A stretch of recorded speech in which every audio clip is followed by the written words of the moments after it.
মুক্তির লড়াইয়ের সৈনিকদেরকে ক্রাশফায়ার করে 30,000 40,000 মানুষকে এই আওয়ামী মুজিববাদীরা হত্যা করেছে। আমরা দেখেছি কাউন্টার কুর মধ্য দিয়ে আমাদের সশস্ত্র বাহিনীর ভিতরে শৃঙ্খলা বিনষ্টের যে নিরলস প্রচেষ্টা, আমরা সেই সময় দেখেছি কাদের সিদ্দিকের মতো এক গোলাম রাজাকার ভারতের, তার নেতৃত্বে কাদেরিয়া বাহিনী করে সীমান্তের প্রশিক্ষণ টাকা এবং অস্ত্র দিয়ে আমার শত শত বিডিআর জওয়ানকে হত্যা করা হয়েছে।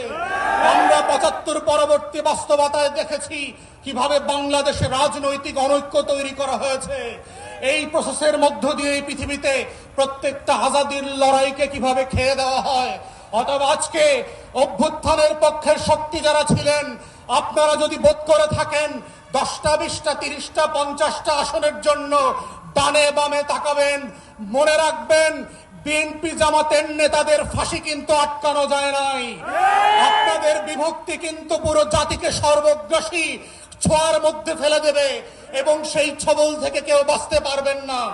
তাই আজকে 75 পরবর্তী সেই বাংলাদেশের আজাদি যে হস্তক্ষেপ ছিল, আজাদি ছিনতাই হয়ে গিয়েছিল, সেই ছিনতাই হওয়ার ইতিহাস থেকে নতুন করে আবার আমাদেরকে শিখতে হবে যে বাংলাদেশের এই খলনায়করা কিভাবে প্রশাসনে ঘাপটি মেরে বসে আছে, বিভিন্ন রাজনৈতিক দলকে বিভ্রান্তির মধ্যে ফেলছে।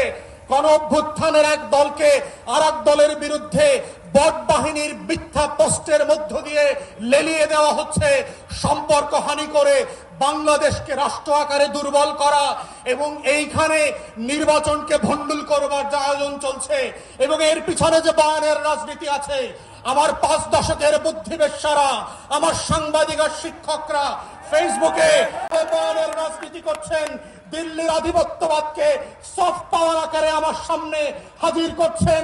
এইটা হচ্ছে অশনি সংকেত এবং গণ অভ্যুত্থানের তরুণদেরকে মাথায় রাখতে হবে যে এই অভ্যুত্থানটা কিভাবে আগেও আজাদির লড়াইটাকে নাই করে দেওয়া হয়েছিল, কোন কোন উপকরণ দিয়ে করা হয়েছিল, কোন কোন প্রতিষ্ঠানকে দিয়ে করা হয়েছিল, রাজনৈতিক দলগুলোর ভুল সিদ্ধান্তগুলোকে কিভাবে আবার মঞ্চস্থ করবার চেষ্টা করা হচ্ছে।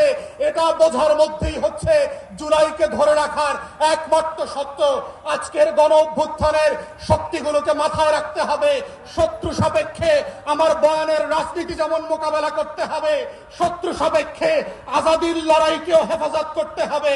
এটাই হচ্ছে আজাদি ধরে রাখার একমাত্র বাহন, এর বাইরে আর কোনো লড়াই নাই।